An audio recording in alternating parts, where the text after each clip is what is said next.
we just have a greater volume of applications. And here we are, another night, no application. So the garage has its own standards, other outbuildings does not. But garage is not allowed to have a Where'd you go? attached garage is not allowed to have living Huh? space. Got my saddle. I like it. I like the saddle. Can you sign these too? I'm sorry, I didn't get them to you yet. You need a pen? I need a pen, Oh, we have it. Here, Mike's got one. The bartender was appalled that I didn't have a drink. He was like, okay, I said the right thing. Okay, He might need one for the I'll meeting. just leave them this one, it's fine. Here, you can take it and you can trade. We'll trade off. Yours looks nicer, make sure you get it back. Mine's a It's classic. made out of tin. Mine's a classic, Yeah. I think. Okay. All right, I'll be right back. I just have He's looking for the ability to enforce that. So this is, what's Justin's last name? Assistant City Manager. Yes, this is, You were in my office. I can't believe you just said that, and it went out. I got it, I'll have it in a minute. I had seen that presentation, Craig should have. but I always have.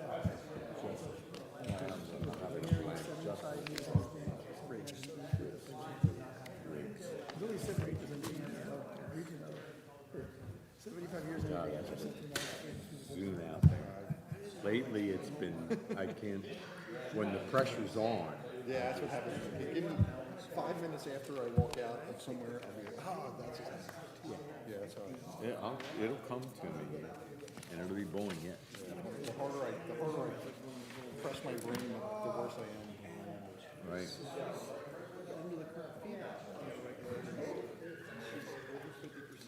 So who's not here? We got 10 people. Oh, John? Yeah. John. What about Karen. American? You know, there's like a 5 or 10 year. He's not here. And what about road? Huh? Oh, which end? She's out of town. Oh, yeah, Marilyn's out of town. Okay, then we can start this. Said he was coming, so I don't know Then- where he is. who? but Dennis Crippen? Oh, okay. That's who goes. Okay, that's it. Doing good. Welcome to fun. We'll get started. Dennis can chip in if he gets here. Okay, guys, the planning board meeting is now in session in compliance with the Open Public Meetings Act of 1975. Adequate notice this meeting has been provided. Should any member of this board have reason to believe this meeting is being held in violation of that act, they shall so state at this time. Hearing none, we will start with the Pledge of Allegiance.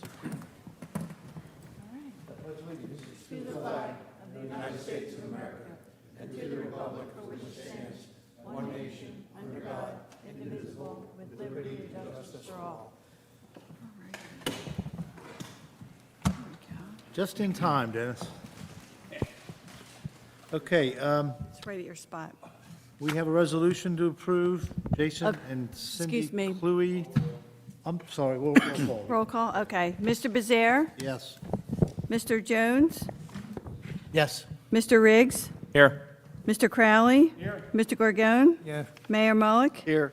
Councilmember Yeager? Here. Mrs. Reed? Mr. Lundholm? Here. Mr. Paducis? Here. Mr. Crippen? Here. Thank you. Okay, now, now we have the resolution, 10-22-2024, Jason and Cinda Cluey, 501 Hughes Street, Block 1049, Lot 10.01. The motion for approval? So moved. Second. Motion by Mr. Jones, seconded by Mr. Lundholm. Is that correct? Yes. Okay, thank you. Mr. Gorgon? Abstain. Mayor Mullick? Yes. Councilmember Yeager? Yes. Mr. Crowley? Yes. Mr. Lundholm? Yes. Mr. Riggs? Yes. Mr. Paducis? Yes. Mr. Jones? Yes. Mr. Bezaire? I'm sorry, Oh, Mr. yes, Becerra? sorry about that. Said a yes, yes, no. Okay, now we're on to the discussion, the recommended changes to the master plan, zoning map, and land use element. And I'm sure everybody got the, well, we had it in the package. Billy, got minutes? Yeah. Minutes? God, what am I doing?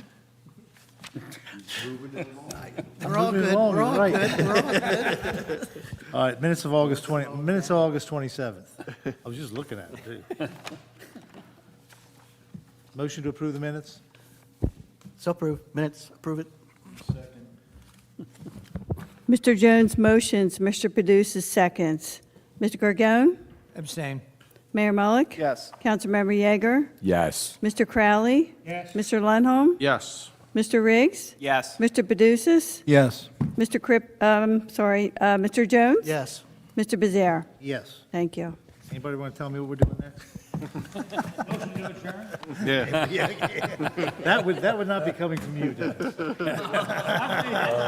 No, we have 6 hours left before we do that. All right, we're doing recommended changes to the master plan, development regulations, zoning map, and land use element, and I'm sure everybody got the color-coded comments from Craig. So Craig, I'll sort of let you lead the charge on this. Okay, so I prepared a memorandum dated October 15th, 2024, and I took another bite of the apple with all of our recommended changes that were recommended as part of the last master plan reexamination. So at the last time we talked about this, I gave you an update. We had taken a serious bite of the apple and knocked out quite a few of those recommendations. So here's my next stab at it, recommendations to you. And I'll just go through that memorandum. So item on page 2 of 6, the first recommendation was to re-examine and revise the definitions in the zoning code. So I did look at those. When I look at new definitions or updating definitions, I look to similar municipalities that have, definitions. I look at those. I also look to, there is a document or a book called the New Illustrated Book of Development Definitions. It's authored by 2 Rutgers professors that are expert in planning. And those are often used in a lot of other towns also. So the first definition that I tackled was building. You can see our existing definition of building is pretty simplistic. And I took the definition that was from that Illustrated Book of Development Definitions for building and recommended that the building be redefined as any structure having a roof supported by columns or walls and intended for the shelter, housing, or enclosure of any individual, animal, process, equipment, goods, or materials of any kind. Everybody okay with that? Yeah. Stop me if you don't like any of Okay, these right. or if you need additional comment. Thank goodness we got through one. Okay, we're on the building. So accessory use or building is how the term is defined in code existing. I thought that should be broken up into 3 separate parts. Accessory building definition, a subordinate structure on the same lot as the principal or main building or use. Accessory structure, a structure detached from the principal building, located on the same lot, and customarily incidental and subordinate to the principal building or use. And then finally, accessory use, a use of land or of a building or portion thereof, customarily incidental and subordinate to the principal use of the land or building and located on the same lot with principal use. I have a question there. Okay. What is the fundamental difference between an accessory building and structure based on these definitions?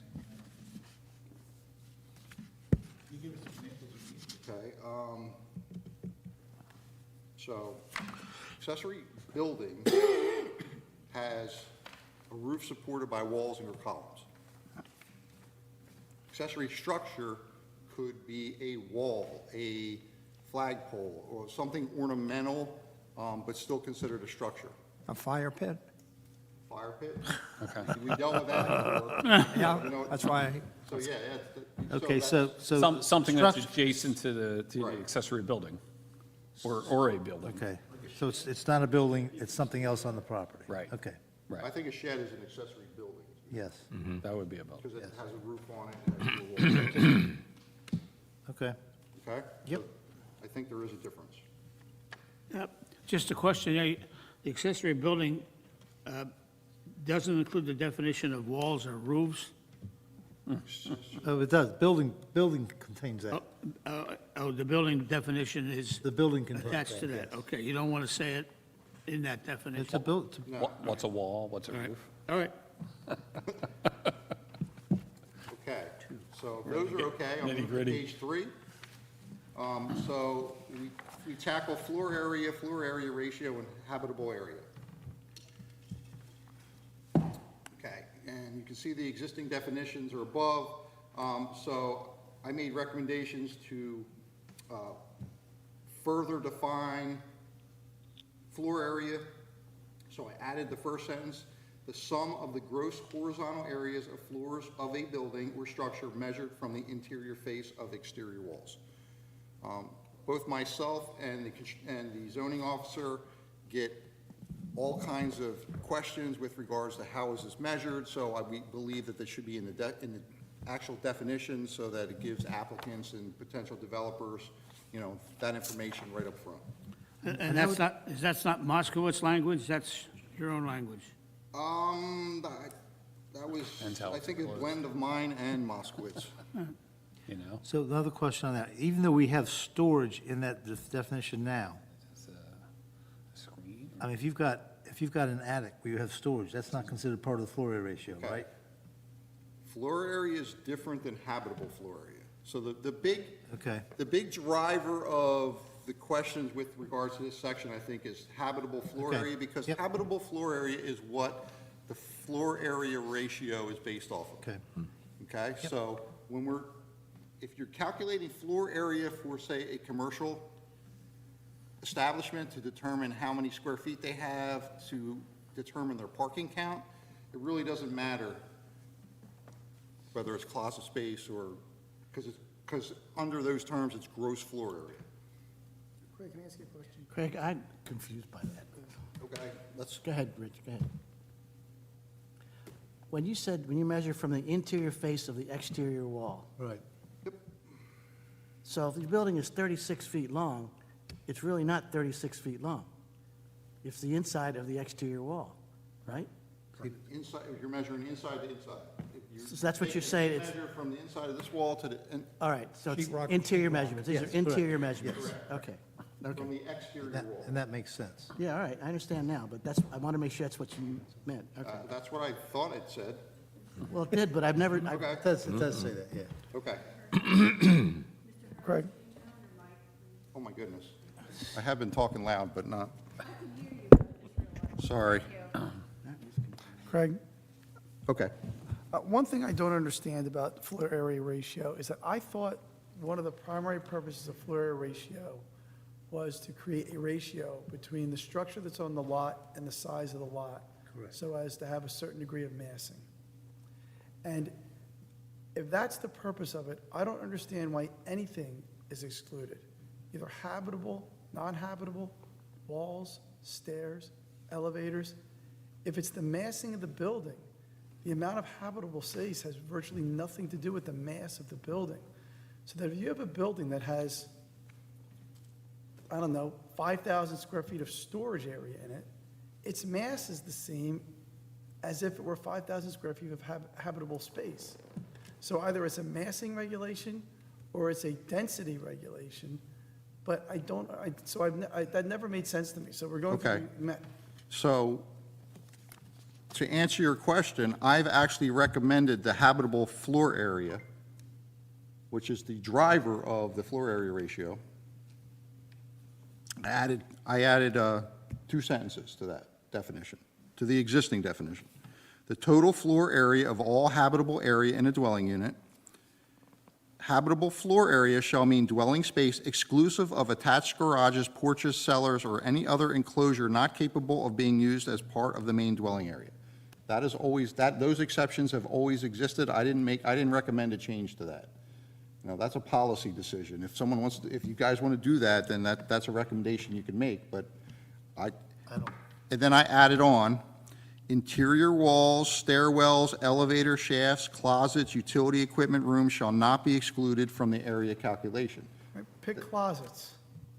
Let's say they have 9 600-square-foot closets in a house. That increases the mass of the building. No, it says it's I not. say I'm not excluding It's it. not, Oh, all right. Not No, excluded. I'm purposely not, I'm perfectly. Oh, you're changing that Yeah. rule. I'm perfectly, Yeah. I don't know that we're changing it. All right, so- We've always been including it in floor area ratio, but now it's explicit in our definition. But I thought we took stairs, we've had No, decisions we've where always, stairways were out. we always counted them. What you may have is a vaulted ceiling. The vault, the last stairwell that has open space above, we never count that floor, but we count the stairs on every other floor. All right, how about storage areas? We're counting areas that are marked storage? That's in the, Yeah. Because it could And the be, floor it could be Yeah. habitable. in the floor area, In other words, storage area is not 600 habitable. foot. correct. If you got an attic, that's not You habitable. have a 600. You foot. don't want, you don't want to count We that. had that, we had that one on, Could be where they had that big storage area I in lived front of in it, it was marked storage. So this is why we're adding these That was my clarifications to bedroom. this. Right. It was very habitable. Craig, Go ahead. I, No, look, the guy behind me proposed to do an attic that was 3,000 square feet, if you may recall. Well, I have an attic in my house, and I wouldn't be able to live without it. And it's not habitable floor space. It is part of the building. And you start telling people they can't have attics. You're not telling me they can't have attics, it's just that it doesn't count in the massing of the building. No, not for habitable living space, Okay, no. I don't make the policies, I'm just pointing out that if you exclude that, that is part of the massing of a building, that space. Well, then it becomes a question, is that really an attic or is that an additional floor? If it's a 3,000 square foot attic. Yes. So there you've got the definition of attic that you've got to look at. So it doesn't really, if you look at it, You can make, when you, yeah, it's a case-by-case basis, I guess, you really. can make all the rules you want. Somebody's going to try and subvert them. Yeah, exactly. They're going to try to say, oh, it's not a floor, it's an attic. So, Well, I know mine's an attic, and I couldn't live without it. How do you access it? Interior stairway. Open Doesn't- door, and I walk up the stairs. Doesn't the habitable area address it in regards to minimum floor-to-ceiling height of 6.5 feet? Yes. So the combination of those two is how we've been considering and calculating, because you'll get that attic space that has those, the ceilings. Right. And then the architects will measure the portion of the room that has a 6.5 foot high floor-to-ceiling rate, and then they will calculate that space as habitable area. same thing. The rest, the stuff that is lower than 6.5, does not count.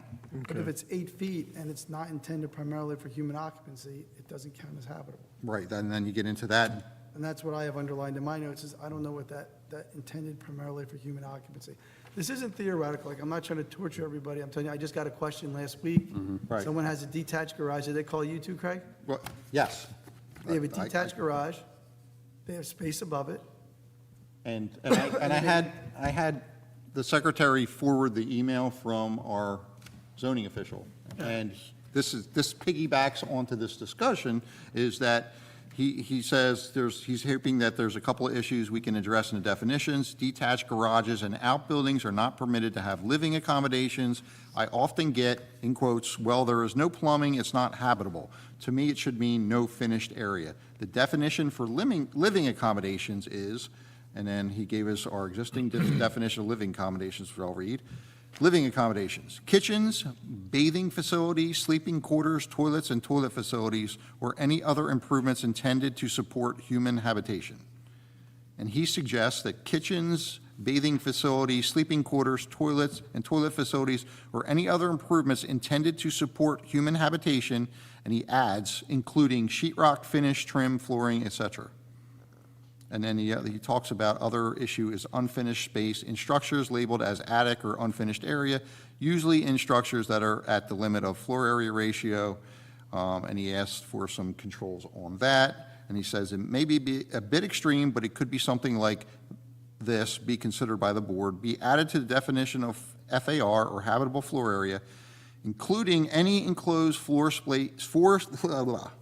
space capable of being used as part of the dwelling area by means of minor modifications, and any attic space which has a stairway as a means of access and egress with a ceiling height at or above 4 feet.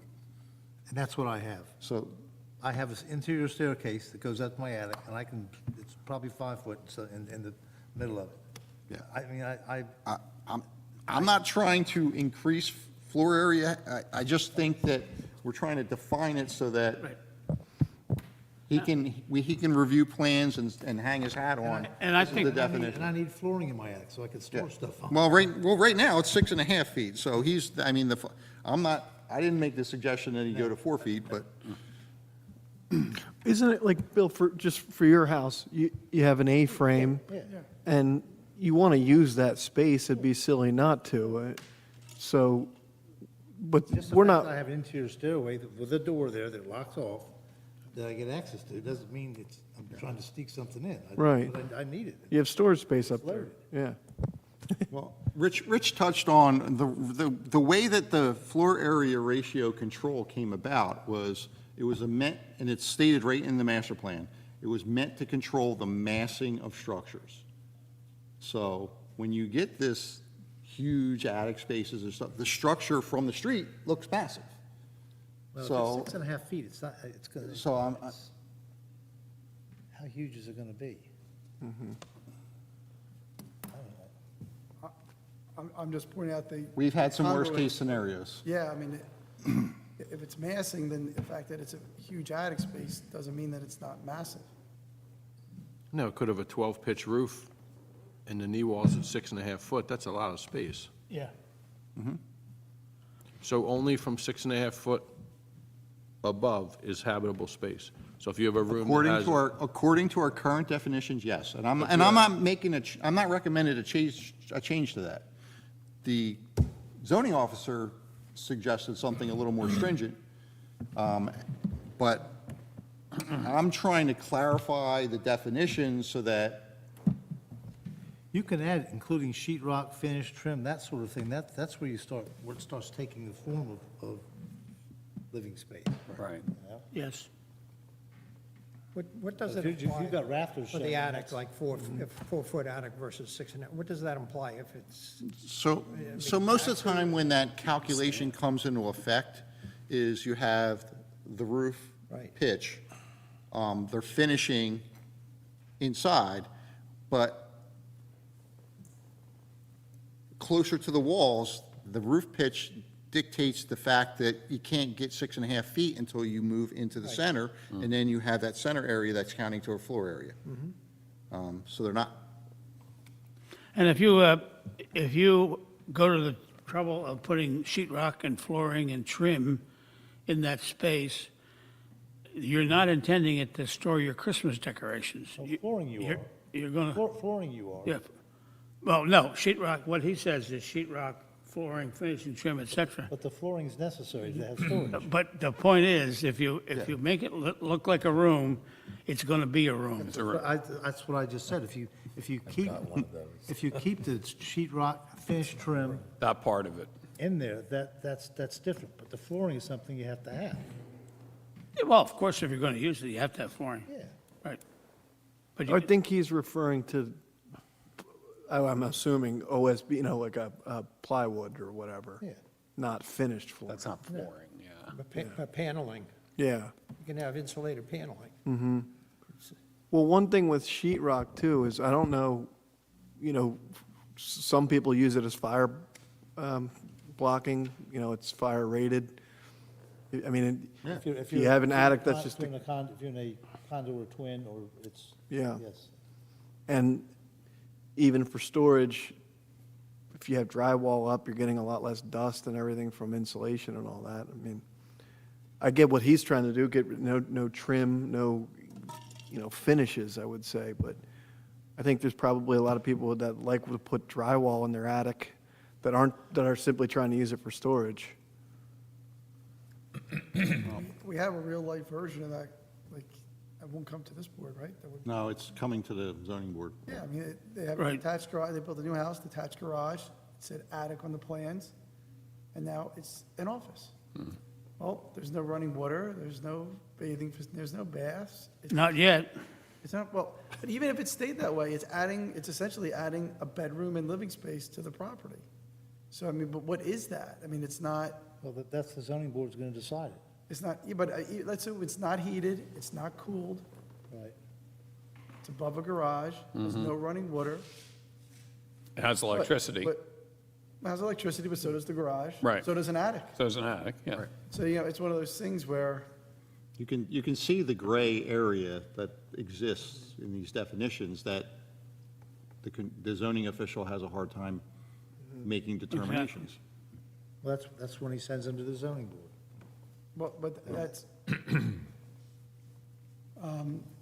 it's not that easy, because then it's already built.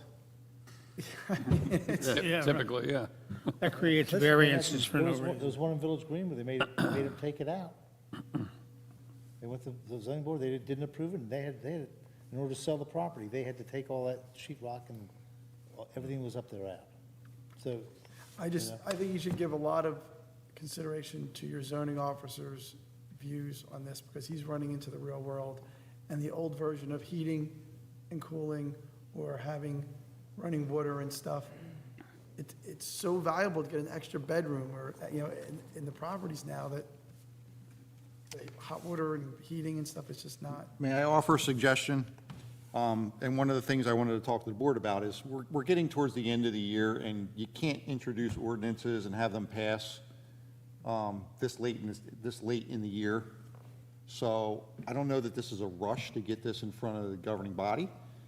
So maybe for these 4 definitions and living accommodations, I'll take a harder look at and bounce it off of the zoning officer, and we'll put together a more comprehensive attack at this and bring these back, and bring these 4 back, because I think these are the 4 ones that are creating the most controversy and discussion.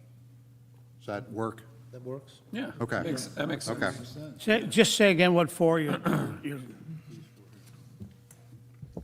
Craig, if you want to read out loud which ones you're talking about. So floor area, habitable floor area ratio, habitable area were the 4 on the bottom of page 3 of 16.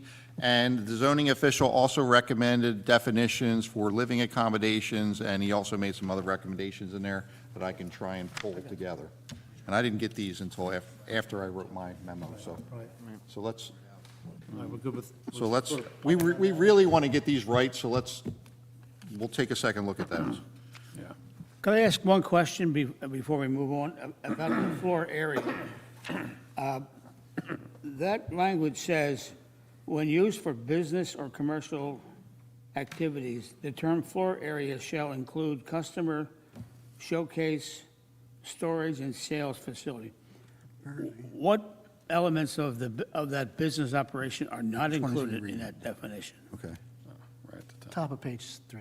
Okay, when used for business or commercial activities, the term floor area shall include customer, showcase, storage, and sales facilities. What's your question? My question is, let's say the commercial area is a restaurant.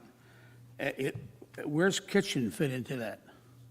So, the main purpose of floor area in this definition is to establish, it's driven by the parking calculations.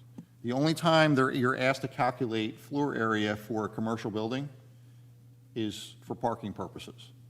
And it's gross floor area. So this is telling you how to calculate that and what to include. Well, one of the parking requirements is employee parking, which would be kitchen staff in a restaurant. True, but the parking calculation is 1 space per 200 gross square feet of floor area. Or 4 seats in a restaurant. Right, the restaurant space doesn't really drive it. Okay. I'm still, Retail spaces, they calculate the total gross Get it. floor area, and then it's 1 per 200, and that's how many. if we're calculating the floor of a space, and it's a commercial space, and we, by this suggested language, we put 4 elements of the commercial operation into the space, that means we're excluding, or is that all the commercial operation includes, or are there other things that are not being included in that? I don't understand. I'm not understanding the question. I'm not following your question. The answer is no.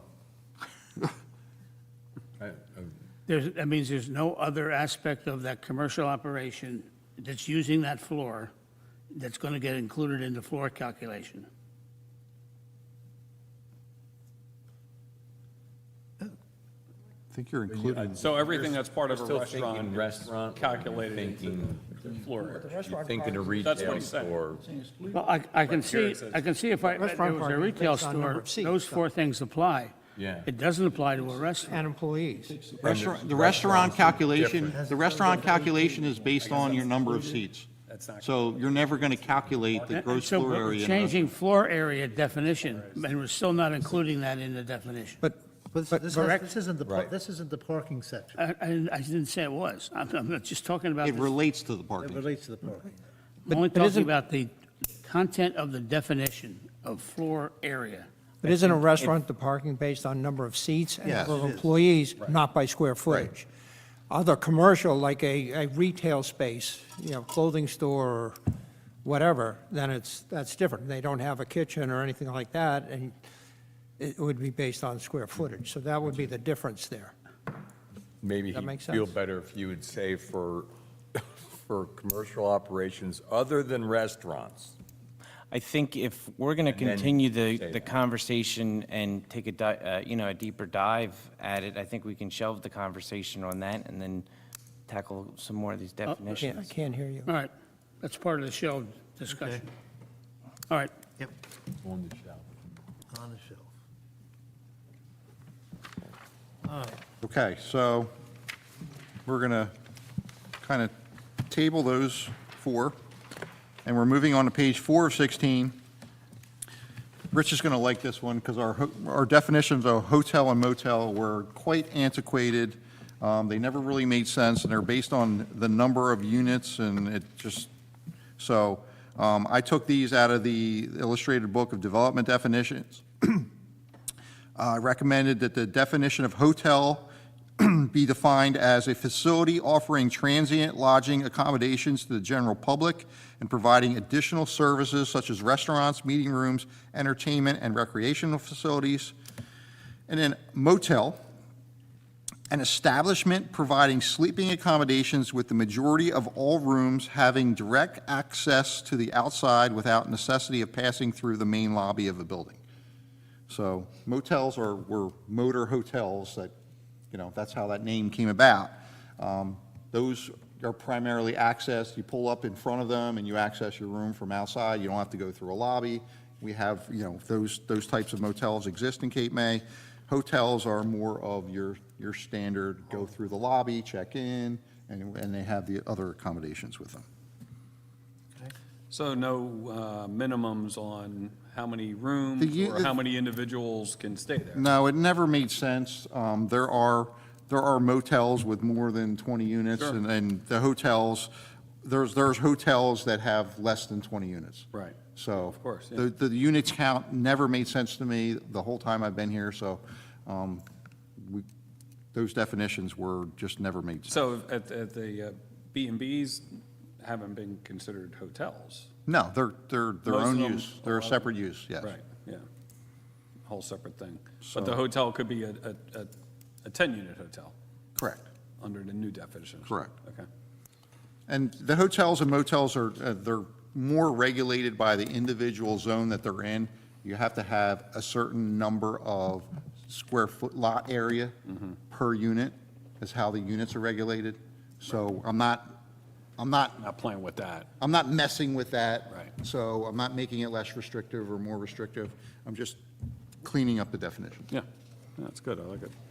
I don't know if that, I'm uncomfortable with the definition of a motel. Really? All rooms, direct access from the outside. It just, Majority. It's like Yeah. next to the Ocean Club. To me, that's, yeah, What's it called? that's a motel. Yeah, there's several of them on, Oh, the jetty. For that matter, the Isn't it jetty? All I know is when you're doing appraisals, you really don't want to you'd rather have a motel that has access from the inside than from direct access from the street.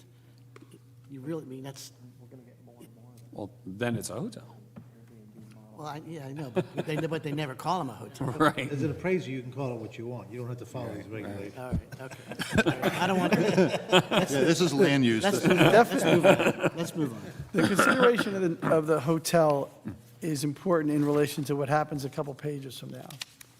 Because the last time I thought about this issue has to do with the lodging houses, workforce housing. Because this definition of hotel, the one that exists now, doesn't have a transient element to it. It just says a building arranged and used for sheltering, sleeping, or feeding for compensation 20 or more individuals. So if you have just employees living there or whomever for 6 months or a year at a time, there's really no difference between a hotel and an apartment complex in this definition. Okay? Right. Had no transient element.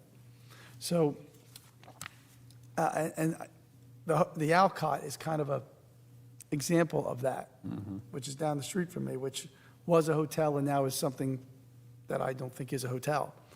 So if you change this definition to hotel to requiring a facility offering transient lodging accommodations to the general public, that's what a hotel is, okay? Not the current definition. But if you change that, then things that are pseudo apartment buildings, that,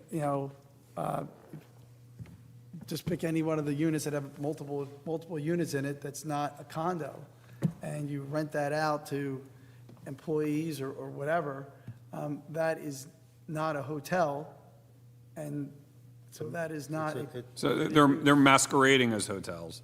I'm not accusing anyone of anything, I'm just saying that. In essence, yeah. That's the big difference in that. Right, change no, of I see, yeah, definition. yeah. So you definitely. need to consider that in relation to your, whatever's a few pages from now where it talks about Housing.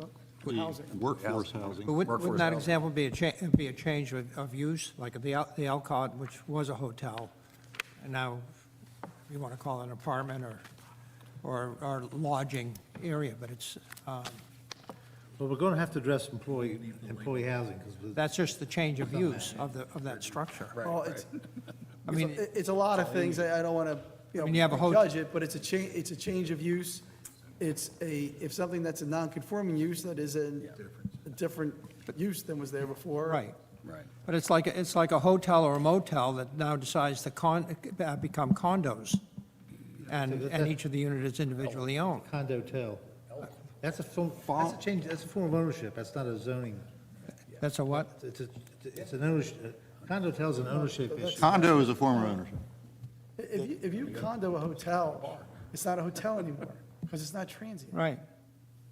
Now, you may make it a condotel, but that's still not necessarily transient.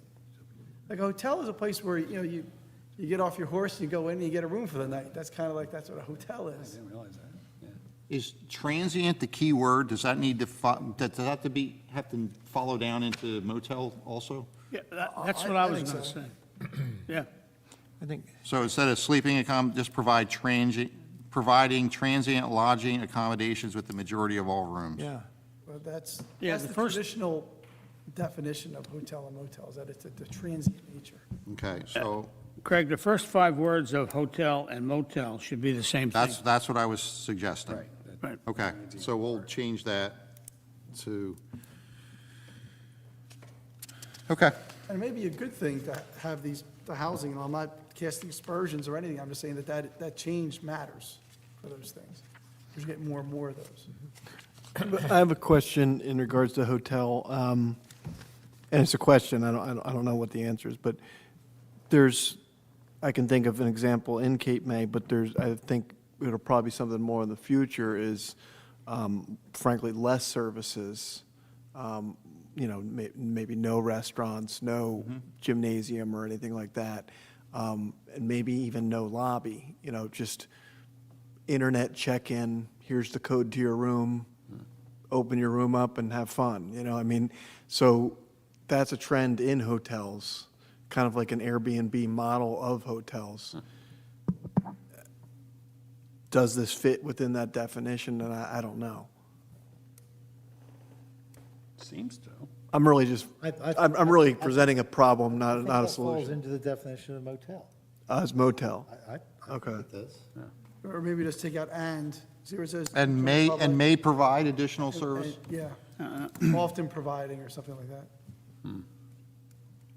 No, not necessarily, Bill. It doesn't fit the definition of motel because this says direct access from the room to the outside. That's true. That's true. I mean, I'm really presenting more of a future problem than a today problem, but I think it is going in that But direction. it's a good thought, because why make changes if 5 years from now, they're going to be antiquated with, a new would you- thing that's coming in? What would you Yeah. call, what, local? Is that the name of the place? Local? Local, yeah. Yeah, And that's, what would you call that? That's the question on the it's that table. kind of concept. Yeah. Yeah, it's, There's no, Is it a there's no hotel? lobby, there's there's no no, lobby. Is it Right. a hotel? What is it? It's a hotel. I would say it's a hotel. Well, then, see, if it's a hotel, then we really have to change I the thought there was a lobby in definition there, a of small one. hotel. There is, but I don't think there's no one checking people in or anything Yeah. like that. But it's individual rooms Yeah. as opposed to a large whole house. But it says having Right. direct access to the outside of the building, though, that does not. I stayed in a hotel in Florida, and that's exactly how it was. I never saw anyone, never talked to anyone, right on my phone, paid for it, checked in. My flight was delayed, so I had to get something real quick, went in, literally, they billed my credit card, and off I went. Yeah. So, I mean, it's here. Yeah. Right. You have to look at the definition as it's written, hotel. There's two elements to it, and they're both required in the definition. So we're gonna change that. No, we're not. Taking the word and, and make often providing. You're going to change that, often Take provide? the and and put often providing. Or maybe accessory uses instead? Okay, but we're gonna make it so that you don't need two things, that's all. Okay, Yeah, make it optional. yeah. So I'm going to say, to the general public and may provide additional services Right. such as So restaurants. maybe we're going to need another classification for the self-serve That solves the local problem. hotels or whatever. You wouldn't. Well, you would from here. There's a vending machine in the You lobby, would, that's because the it says restaurant. Majority of the rooms have direct access to the outside. Hey, Craig, Like Locale doesn't have direct access to the outside of the building. You're going in, and you're going to your room. So, yeah, For a motel, it's direct access to the outside. Right, but the Locale is, you don't have direct access to the outside. You go in the front door. It would be considered a hotel. Then why isn't that a hotel? It would be a hotel. Then it's a hotel. Of your hotel, okay. Right. Hotel, Yeah.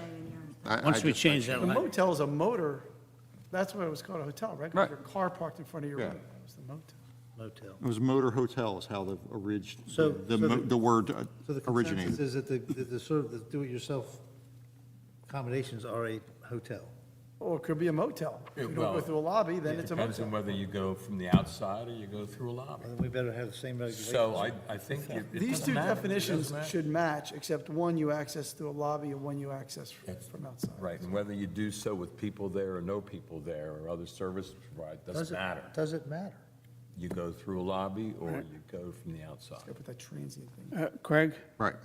Craig, What's the beach shack? do we need where's the definition for Hotel. motel and You just said two condotel? different things. The beach actually a motel. Botel, condotel. Condotel, Is a form of ownership.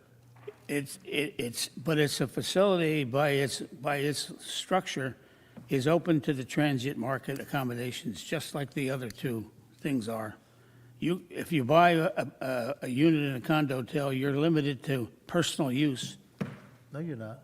Well, you are at the No, Lafayette. you absolutely are not at the beach shack or at Sandpiper. But it's available to the transient accommodation market. It's also available for owners to stay there as long as they want. Are you sure? Absolutely sure. The people, there's a couple of them, people live there. I'm absolutely sure, Dennis. All right, okay. I mean, it was a motel to begin with. Right, Then they condoed it out. right. It just got a different name. But the use technically didn't change, And the house markets the units for transient accommodations. or for use by the owners. But the house markets it for transient accommodations. That's my point. It's no different from, in that respect, it's no different from a hotel or a motel. It's a transient accommodation place. Maybe by definition, but not in practice. Okay. I'm just telling you what's happening, Dennis. Yeah, I understand that. I understand what you're saying. Okay, am I making any other changes to hotel or motel? Or do we want to put these in the basket to reconsider? I don't think that's necessary, other than one change. Okay, No, I think you probably got it. all right. It's one unit, it's one room. Am I moving forward? Consensus? Yes? Okay. Yeah. So hotel and motel are done on outbuilding at the bottom of page 416. So other outbuilding is a term defined for dwelling accessory uses. So we have controls for sheds, we have controls for detached garages, and then those that don't fit in that basket have a separate set of controls, and they're considered other outbuildings. However, that term is not defined anywhere in our ordinance, so I recommended that we define that, and that be called a separate accessory building or structure not physically connected to the principal building. I think that one's pretty simple. Looks good. Okay, now, we don't have any definitions for business, service, business, retail sales and services, excuse me. So I recommended defining those, starting at the bottom of page 4. Services, establishments primarily engaged in providing assistance as opposed to products to individuals, business, industry, government, and other enterprises, including hotels and other lodging places, personal, business, repair, and amusement services, health, legal, and engineering, and other professional services, educational services, membership organizations, and other miscellaneous services. Then we further define business services, establishments primarily engaged in rendering services to business establishments on a fee or contract basis, such as advertising and mailing, building maintenance, employment services, management and consulting services, protective services, equipment rental and leasing, commercial research, development and testing, photo finishing, and personal supply services. Then we go into personal services. Establishments primarily engaged in providing services involving the care of a person or his or her personal goods or apparel. And then retail sales is defined as establishments engaged in selling goods or merchandise to the general public for personal or household consumption and rendering services incidental to the sale of such goods. So none of those are defined in our ordinance. We have those as permitted uses in zones, but we don't have any definitions, so it's Why do you have? A lot of gray area. Why do you have hotels and motels It's a business. under services? Because we've just defined that. we're On the bottom of page 4. bottom of page 4, including hotels and other lodging places. Okay, that's a good catch. These are definitions taken out of that reference manual that I was talking about, so we can, yeah, we really, We're already dealing with them. we shouldn't. So we're going to strike hotels and other lodging places from the definition of services.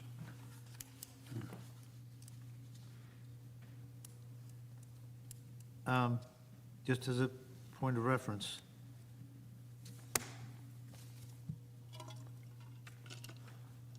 personal supply services. We don't have anything in our ordinance regarding e-bikes or golf cart rentals or any of that sort of thing. And they're becoming pretty popular. Would that this definition? Do we have the use anywhere in town? We don't, because they're not technically, Right, they're all out of town, in the perimeter. Well, because, they're required under the recently passed code to have a mercantile license, which was going to be, but they're not allowed in town. There's nothing that allows golf cart rentals. We don't have a permitted use that We don't has have- any It's type not a of, permitted use. Why would equipment rental and leasing fall under that? Well, if that's what this is addressing. Under business services. The more difficult issue with those types of businesses is whenever you have the primary, when the stuff is on display, the stuff you're leasing is on display outside. It's like a car dealership. And is that use outside or inside? Like, can you just put golf carts all over the parking lot? I mean, that's kind of what's going on over there in Park Avenue, I guess. There's kind of golf carts everywhere. Right, but it's not in Cape May. Yeah, No, it's not. no, but I got to deal with that one. Yeah, there's no recommendation in the re-exam about adding that use. Well, it's there. So if it's there. a recommendation, we can certainly make it to the governing body. You got them, you got the scooters, you got the e-bikes. Right? Right. Yeah. Craig, can you go back to, I mean, unless you want to talk about that some more, that's fine. I'm sorry? Unless you want to talk about that some more, can I just ask you about outbuilding? You can ask me anything you want. This part, this is going to sound stupid, but I've seen it 4 times, so you have to trust me. That's not, then it's not stupid. A separate accessory building or structure not physically connected to the principal building. That concept of physically connected is being toyed with by architects left and right. And what we're seeing, I've had 1 in Cape May, 2 in Cape May, and 2 here, where the connection between the principal building and the accessory structure is tenuous. It's a little roof, it's a path, it's a Breezeway. breezeway. And that has important implications because the side yards are completely different. Correct. And we also had one where, I think this was in West Cape May, where there was living space above it was like a garage with an apartment above it, but they connected it through some machinations by the engineer and architect. And, No, that was before our zoning board. I think we had one here and there. Yeah. Because I know that's one not far from me, on, whatever that little road is, I forget, New Hampshire or something. But, There's no New Hampshire. no, what is the road near the Washington condos, the expensive ones that face the ocean? Right off of Broadway? You know that little road that curves? Patterson Avenue. That's it. Is that the one you're thinking about? Yes. And so when you say physically connected, I think you might want to take a moment, some time to think of what that really means. Because the vision is like your garage next to your house. You immediately exit the door of the kitchen and walk into the garage. That's the concept, that it's attached by a common wall. I thought the common wall should be the theme, that it shares a common wall as opposed to just some kind of You open know, air breeze. from a practical standpoint, why would anybody attach it? Because now. The setbacks are, so the setbacks are worse or more restrictive if you connect it. That's correct. What's that? Because you're now principal structure, and so the setbacks are worse. Our structure, the way the Cape May's ordinance is written is that you have relaxed setback standards for accessory structures, If they're not attached. if they're not attached. So attaching it makes it worse on you. Right, but if there's plumbing and heating and all the other things and the things they attach to, it gets very confusing. I've had that happen a couple times. You have a garage, it's essentially a second house, but it's connected somehow, and it becomes a single principal structure. Okay. You understand? Well, That's what it was on Patterson, and that's what we just did in West Cape May. yeah, And then in Patterson, we went through all the things to make sure it was just a bedroom, and we fixed it. right, you can't have two kitchens and bathroom and separate units. That becomes a separate dwelling If they're unit. connected, you can. No, you can't. No, you can't. We've never allowed that. No. You gotta condoize it. We had one on Elmira that they tried to put 2 units in the same house, and we said no. Right. We've been, Unless you're in the R3 district. well, yeah, I mean, you're allowed multiple, R3, you're allowed pretty much, it's the Wild And what West. constitutes a separate unit is things like a kitchen, oven, Kitchen. Right. water- There's running- a separate dwelling unit. They had separate entries, everything. Yeah, yeah.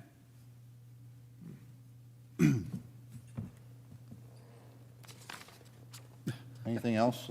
I mean, If you have a garage with not a kitchen, but just a bedroom and a bathroom above a garage, what is that? Attached garage?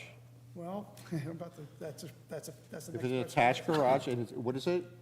If it's unattached, If it's unattached, And it's it's a living garage? accommodations over a garage, which is Not allowed. not permitted.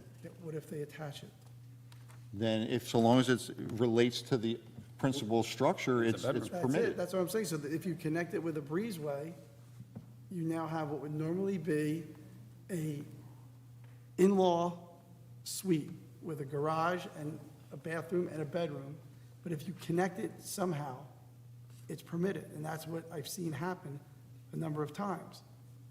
So that's why I'm trying to understand what that connection is.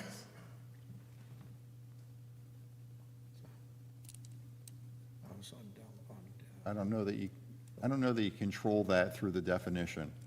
Okay. I think I think if you want that distinction, then you would have to put that in the building controls. On Patterson, if they didn't have that connected, could they have done it?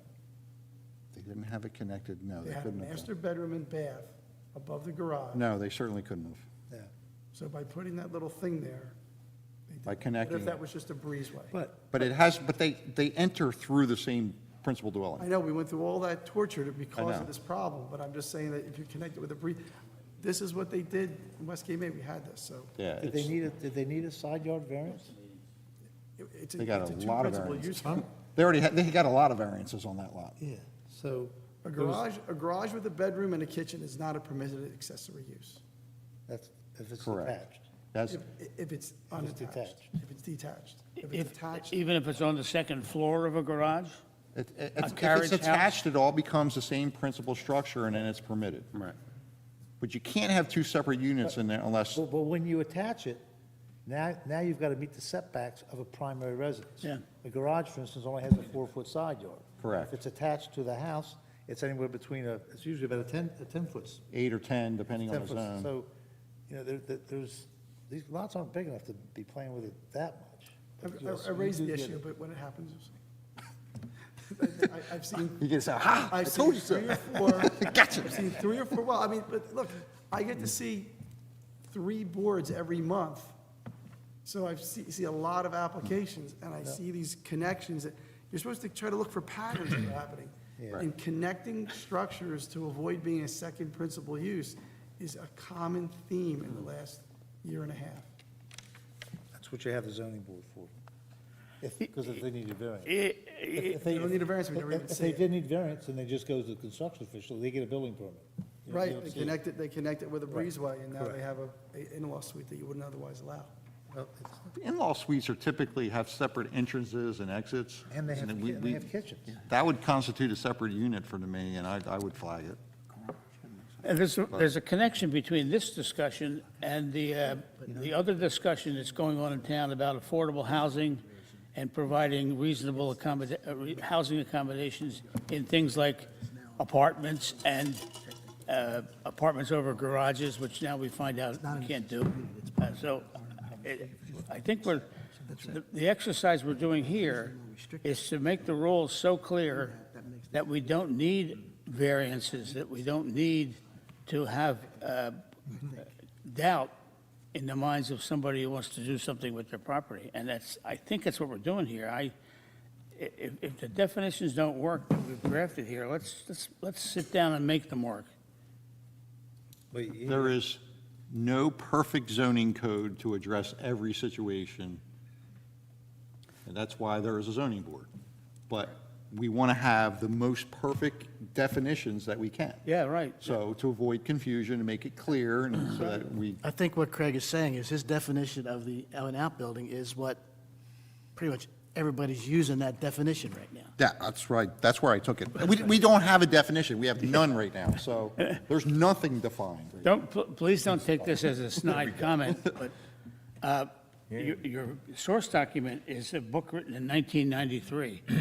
And I was just kind of wondering whether or not some of those things that were crafted 30 years, 35 years ago are still valid with respect to the kind of communities we currently have, the properties we have, the things we do with our properties. Are they, is this still good, a good source material? I believe so. Some things don't change. Definition. Yeah. I know, but we got a discussion going on. They have updated it. Sure, it's been Karen actually has the updated version, and so, All right. Are Moskowitz and Lindblom still around? Maybe they can clarify I that. don't know, are they? Give them a call. That updated version will probably tell you. I mean, I have to say, through all my zoning and land use experience, that the reference that Craig is citing, they are the experts on definitions, on how to explain different variations of what we're talking about. So maybe we look at the updated version, and if the definition fits, I think that's Right. what we should go with. Updated? Well, this is the fourth edition, it didn't say anything much different. I remember in that one that we talked about, it does work in reverse. That tenuous connection made them have to comply with the principal structure instead of the size. Correct. Right. Yeah, It was really variance that are needed if we defined connection. right. I think Craig's definition is fine. Let's roll with it. Okay, outbuilding. We're done with outbuilding? Yeah. We're done with the services, business services, personal services, retail sales? Are we inherently saying that equipment rental and leasing includes golf carts and e-bikes and that sort of thing?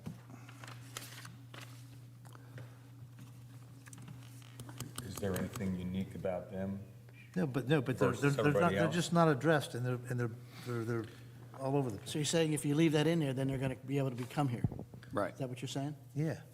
I mean, I'm fine with that, but I mean, currently, those things aren't listed as a permitted use. They're not. or- Yeah, I would- They're not addressed whatsoever, right?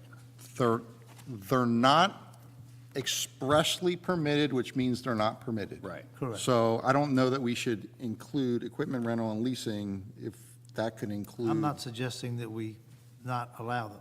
I'm suggesting we allow them, we just be more specific about it. Well, I don't know that I want to introduce that. I would like to look at what zones allow business use services and what impacts that golf cart rentals could have on those zones. Then we should be looking at the different commercial zones and their. Right, so So what's the definition of an equipment rental? Well, if you could be. you have to define it. You could put excluding e-bikes, golf carts, and scooters. A hardware store leasing pumps, I don't know. That's, we already have that in Probably town, just under services. right? Swains. Yeah. That's why I don't want to Swains be a rents out. zoning I attorney. mean, they rent equipment. I mean, I guess there's some questions. Craig, You have Craig, I ordinances excluding have another those people question. anyhow. Carpet cleaners. I'm listening to three different conversations. Okay. Mr. Chairman, I have a question. Okay. These definitions of the services and retail sales, do they match up with the mercantile license ordinances, which regulate these kinds of businesses from the licensing side? In other words, would there be any kind of confusion between a definition here that's different from over there? No, I only look, so we're a board of the zoning, we use the zoning, so I look at the zoning uses. So we have these uses as permitted uses in various zones, and they weren't defined, so therefore I recommended that we define those. Okay, Because it's up to interpretation. okay, Okay? all right. That was the recommendation. Okay, well, I would recommend that somebody else look at the language of the ordinances governing mercantile licenses to make sure that they're consistent with definitions, because what we don't want to have is a code that has two different definitions about the same thing. I don't, does the mercantile license define, they just say, Some do, some don't. you do restaurants per seat.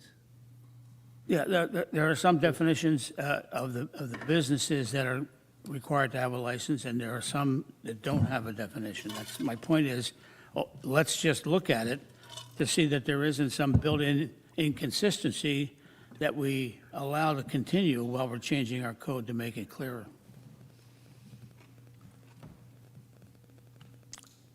Okay. Okay? All right. We're done with the definitions for tonight. So the second recommendation was dealing with the intent of the residential district. It was recommended in there that the purposes of zoning be added to that section, and we can do it by reference. On page 6 of 16, you could just reference NJSA 40:55D2. And if you want to actually elaborate, you can include all of the purposes of zoning, which are listed on the next 2 pages, on page 6 and 7, just so you know what the purposes of zoning are.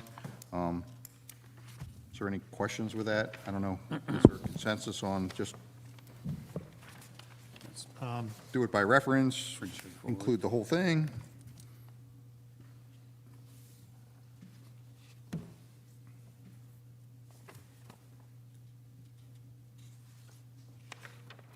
How, Craig, is this the, include it by reference. Just like this, that part. That's Or- a- That's a good idea. Or all the letters. I think, it's Do it by reference, right? a- I think by reference. Okay. By And then if it ever, and then if the legislature ever changes that, it's still included by reference, and then we're good. Yeah. Okay. Number 19 on. Craig, I'm sorry. All the above. On that by reference section from the state, is this where it includes a reference to revitalization districts? Revitalization? Yeah. Because I think that was referenced in the master plan as being something that we would endorse, and that the state sort of required it to be part of the, Are you talking about redevelopment? redevelopment, yeah. There, I don't think there's any, is there specific language with regard to redevelopment? There may be, but I don't. You would have to have a specific redevelopment plan. I don't remember seeing redevelopment in here. I didn't see it, so it might have been in another section. No. There, well, redevelopment is mentioned in the master plan, but it's not. Right, We're not tackling it here tonight. all right. All right, page 8. Is to comprehensively re-examine and address the standards for the S1 and S2 districts. These are our beach strand districts. So S1 is the beach strand district. I did inventory the uses that are there. They included the business that are known as La La Lobster, Taqueria, Fudge Kitchen, Fubao, Primal. There's several arcades, there's retail sales boutiques, and there's a city beach tag services structure. So it was recommended that they be added as permitted uses.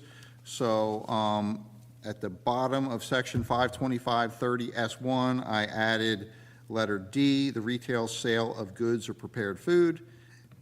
E, eating establishments designed for on-premises consumption, including those having outdoor table facilities, providing that such facilities are portable and within 10 feet of the principal building. That's both of those sections are the exact language in the C1 district. And then I also added, because there is outdoor seating, I believe, going on there, we allow it as an accessory use, outdoor seating, which is permitted in every other district, Yeah, yeah, put it in. and that was missing. And then I looked at the S2 district, and that is the beach districts that are located at the east end and west end of our beaches. Those really don't have any development. Portions of the beach club actually, extend into that, but where their structure is and the main area of their lot does not extend into the S2 district. So therefore, I believe that there's no changes that are necessary for that district. Those existing uses are fine and acceptable. Back, real quick, back to the beach, the S1. Okay. We've got a requirement of parking for 1.5 spaces for each licensed machine. I mean, that's. I'm not gonna change, I didn't want to change that because it's existing and the uses there we had, There's no way they're providing parking for anything. they're not, they had to come in for a parking variance. I mean, and we had one in recent history come in for that. I just think it should be taken out. It's Well, silly. you can make that recommendation. Which item, Bill? The number three, C3. There's no available parking in any of that All right. on-site parking. Okay. Mr. Chairman, I would suggest that we keep that in there. of course. And your logic?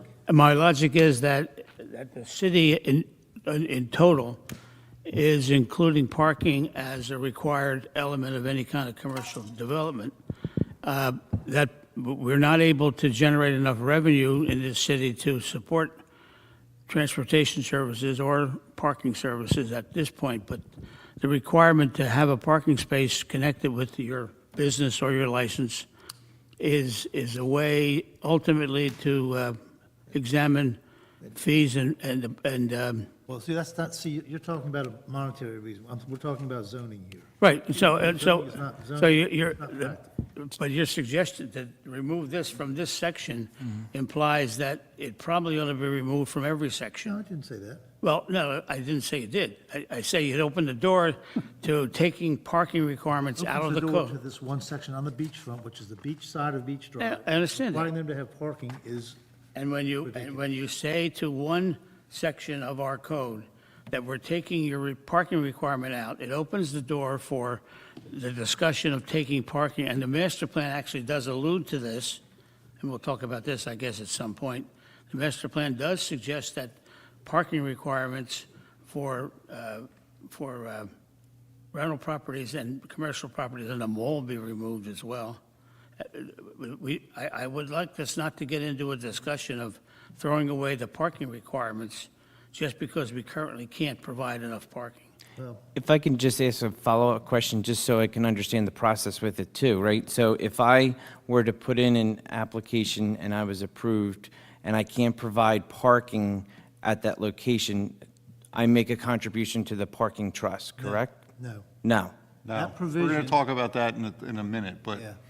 Good, that's what I wanted. That's not, that would not have applied to this. Okay. And then just a follow-up for the outdoor seating, so as an accessory use, so we're saying like a restaurant like Primal would be able to now provide outside seating in their area as long as they fit to the rules and regulations of They would have outdoor seating? so they would have to file an outdoor seating permit and make sure that they comply. Whether or not they comply or not, or can comply or not, is two different. I actually don't think, like, Primal, I have memory of that. I'm just using them as an example, Yeah, because that's so, what I can but envision. Their property line doesn't give them enough room Right. to do it without spilling out onto the promenade, so they would be denied. It's They not, would have to have sufficient space in order to do it. it's not saying it's automatic. It just says, it doesn't say they can do outdoor seating now. So if we give them that option, which is not in there. Right. It's not endowing any rights to anybody. Okay.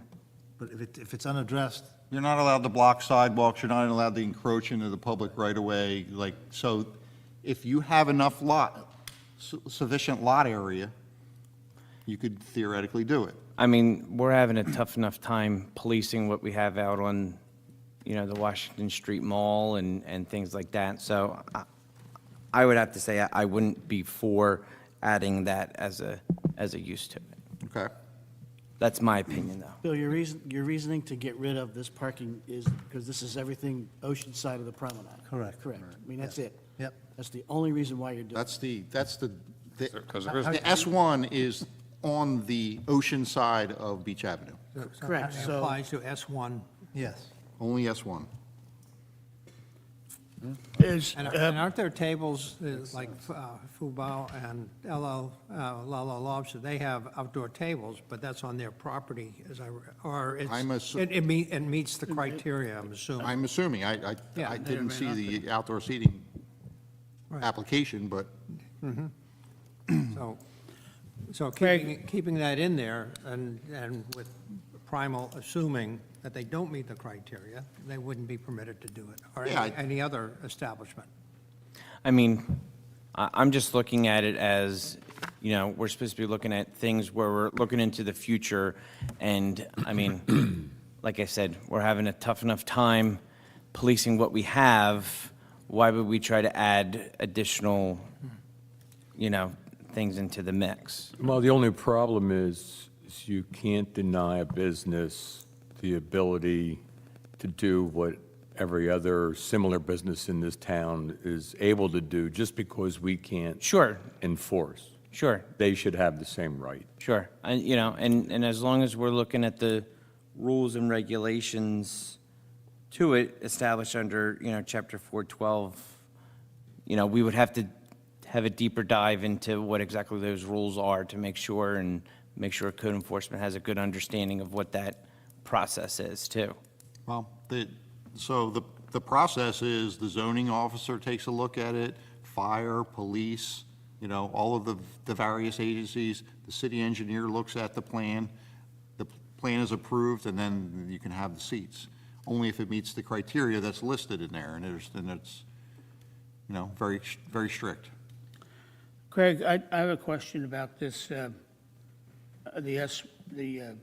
S1 Okay. proposal. By codifying businesses and the kinds of businesses that will be permitted in the S1, does that open up the S1 in general for an increase in the kinds of businesses we're permitting here? And would that in fact make the S1 district a commercial buffer between the promenade and the beach? I don't, So with the environmental criteria, you're not going to be able to expand outside of any footprint that you have there. So structurally, you're contained within there. If there's a change of use that requires additional parking, they would have to come to the board for site plan approval as well as a parking variance. You would control that. so we're sure that, for example, the beach in front of Ocean Street, which is between the Primal and the Convention Hall, Right? there would never be an expansion of businesses like this in that zone. That's owned by the city. Yeah, all these. That's controlled by the city. But the city could lease that property. Well, it's controlled by the DEP. DEP will That's, never, that's a good point. DEP will never All that, that's all that, basically, generally speaking, what's not built. So there's an overriding there is all control. done, So that's all controlled by DEP. DEP doesn't want any housing so- construction on the So beach we're side. sure that, Nothing. The city has a hard enough time getting beach mats happened in our lifetime? permitted out there. I get it. It's just, I wanted to put that idea, I If knew it that was doesn't, the if it case. doesn't exist now, they're never going to get it. I knew that was the case. I wanted to put it on the table to make sure that this wasn't So an it'd be invitation it'd be to change of expand use, business. The city controls most of these properties, I believe, so. Okay. So I didn't think I was proliferating development out there by just including the uses that are already existing. You wouldn't do it on purpose, but maybe accidentally you might Are be. we proposing to delete C3, the Yeah, parking? what's the consensus on that, just so, I think you should delete it. I don't know. Straw poll? How do you enforce that? You can't enforce it. They have to get a variance. I mean, they have to come in and get a variance. yeah. So if you have something every that's a time. change of use, something that's retail right now and changes to a restaurant, which would be permitted, okay, then, you know. What's a licensed machine? Well, we're talking about eliminating the parking requirements only for, S1. S1. oh no, only for amusement centers and existing structures. That's it. That's it. That's it. So it's it's A1C3. Right. So you're looking at uses by right, amusement centers and existing structures, and then they give you a whole bunch of criteria of what they are. Just for the record, I would oppose that because it's a piecemeal approach to parking.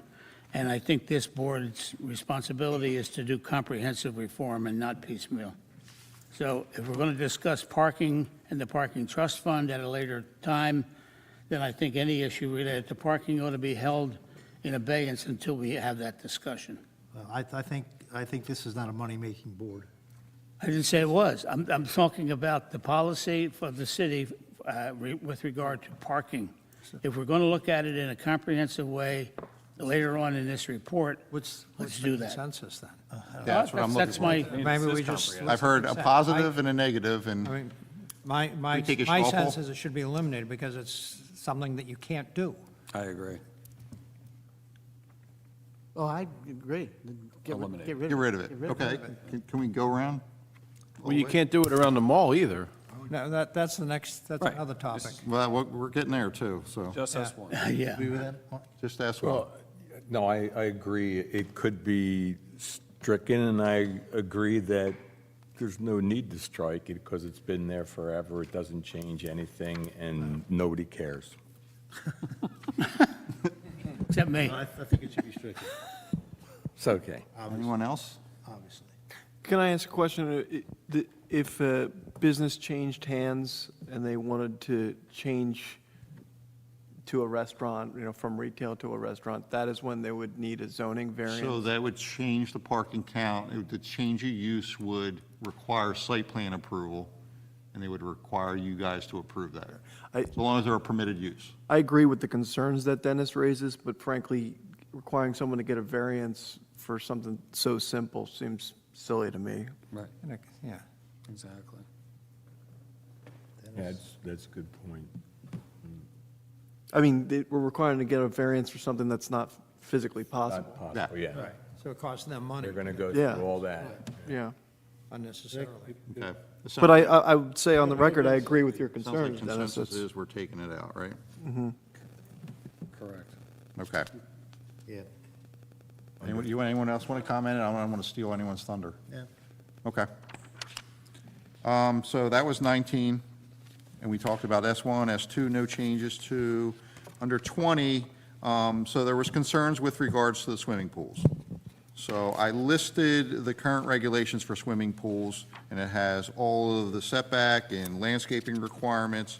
And then I also, on the bottom of page 10 and the beginning of page 11, show you the corner lot restrictions.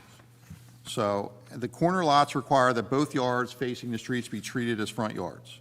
And therefore, the pools and patios connected may not be located within that setback or forward of the building face fronting on those streets.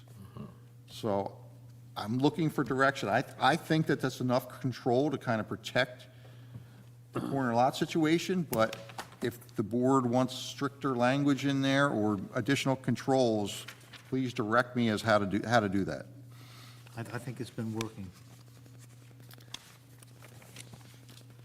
Yeah, I think it's been working. Yeah, they came to us asking for a variance, I mean, so that means the control was working, and we consider it on a case-by-case basis, so. right. So that's why I was hesitant to put any more restrictions on it. So if that's acceptable to the board, we'll move on. If there any comment? Yeah, I have a comment, and it's not based on the definition, so the definition I understand. Only bringing to light what we kind of discussed at the last application, but I've had multiple people contact me since, and that is kind of getting into the idea of large whole house rentals, some of which, as we all know, have more than 20 people in them. And going back to the hotel definition, under that definition, it was almost a hotel. Okay. By the way, that was the old definition, not the new one. But in any event, some of the concerns that people express to me, I understand, which is, for instance, if you have a pool at a hotel, that hotel is typically manned by someone at the front desk, in the lobby, whatever. You have noisy kids, somebody goes in and complains to the lobby desk, the lobby takes care of it. Obviously, that's not happening at the large whole house rentals. That has nothing to do with the definition. But if we're talking about pools and regulating them, I don't know how we do. I'm not offering a solution, but for hotels, of course, there's an on-site staff that help monitor. Not necessarily lifeguards. I think there are a couple hotels that do have lifeguards, but not all the time. But it's also regulated typically, not necessarily by the noise ordinance, but by the hotel itself. Most of the hotels are dawn to dusk, so a lot of times that's like 8 p.m. and shorter. Obviously, we regulate, my understanding is through the noise ordinance in regards to pools. So all I'm saying is people could potentially be very loud and rowdy in a pool until 10 PM. Just bringing those up as complaints that I've received in the mayor's office that I'm frankly sympathetic to people kind of say, look, I'm trying to enjoy my home. I have a really noisy pool, and they're going right until 10 PM. While that's not super late, it can be a bit of an annoyance. And I don't know, again, not part of the definition, but just bringing that up. Right, that become the enforcement issues. Yeah. Yeah, that's a hard one. I don't think it's something we're addressing tonight, by the way. Right. Yeah. I'm just bringing it to the table. The one thing I would like to point out is, a lot of the pools that exist now were constructed before the governing body's most recent changes to this. There's now a whole bunch of more landscaping buffering requirements. Right. So we're starting to see pools develop with that. Right. You know, it stinks that the existing ones are out there and they're not really buffered and, you know, but I think that the new regs do a little more to sort of buffer and baffle that sound. The new regs also provide that a pool could be in a side yard. That's, You have a 10-foot, yeah, actually, you have a 10-foot setback from all required yards. That's sometimes more restrictive than principal structure setbacks in some of the zones. and it can't be in the front yard.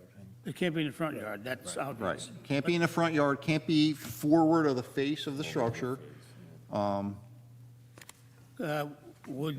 Would we want to consider changing that to make it that they must be rearward of the rear of the structure, the backyard? It can't be in the backyard? Isn't It that where? can be, they can only be in the backyard. Pretty much where they're at, I think. Right. I mean, You have a side yard setback and a rear yard setback, and you can't be in the front yard, you're pretty much constrained to the You have rear some yard. houses that front on two Yeah. streets. right.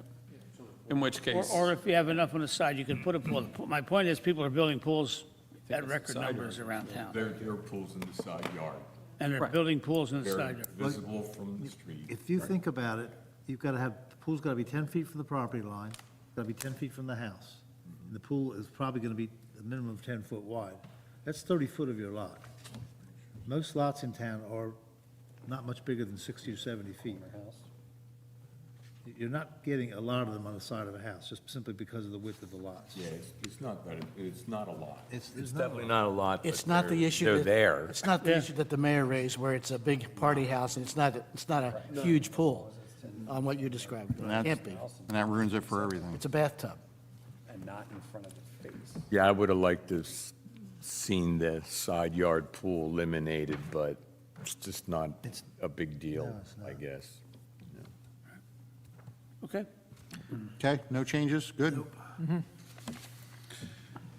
All right, Are we planning on tackling all this tonight? you guys run the show, I'm just going through my memo. There's some hotter button topics towards the end of this. Motion to adjourn. That's the point. And a couple of us went to the meeting at 5, haven't had dinner. We can stop here and we will continue next meeting. That's up to you. Good with that? Because if this, Craig's right, we're going to start getting into some meatier issues here. Yes, we are. I think that's a good idea. Okay, That's a great idea, Mr. Chairman. all right. I'm stopping at number 21, so we'll pick up with 21. Oh, I'm sorry, This gets serious here. Martin, you want to say anything? No? Just here for the show, huh? Oh, so can we pay the bills if you guys are finished talking? Yeah, motion to pay the bills? Second? Okay, we have a motion by Mr. Gorgon, seconded by Mr. Jones. Mr. Gorgon? Yes. Mayor Mullick? Yes. Councilmember Yeager? Yes. Mr. Crowley? Yes. Mr. Lundholm? Yes. Mr. Riggs? Yes. Mr. Produces? Yes. Mr. Jones? Yes. Mr. Becerra? Yes. Thank you. All right, so we'll pick this up. Next work session. Work session, yeah. Well, we got some things done. Thank you, Craig. I mean, I'm Thanks, everyone, for the input. I can't, You'll learn. Have a master plan, they put it on a shelf, and Yeah. yeah, we're doing this. they didn't do compliance plans yet. All right. Okay, good. Okay, I'll wait for that then. Okay, good. Say that? Is that what it is?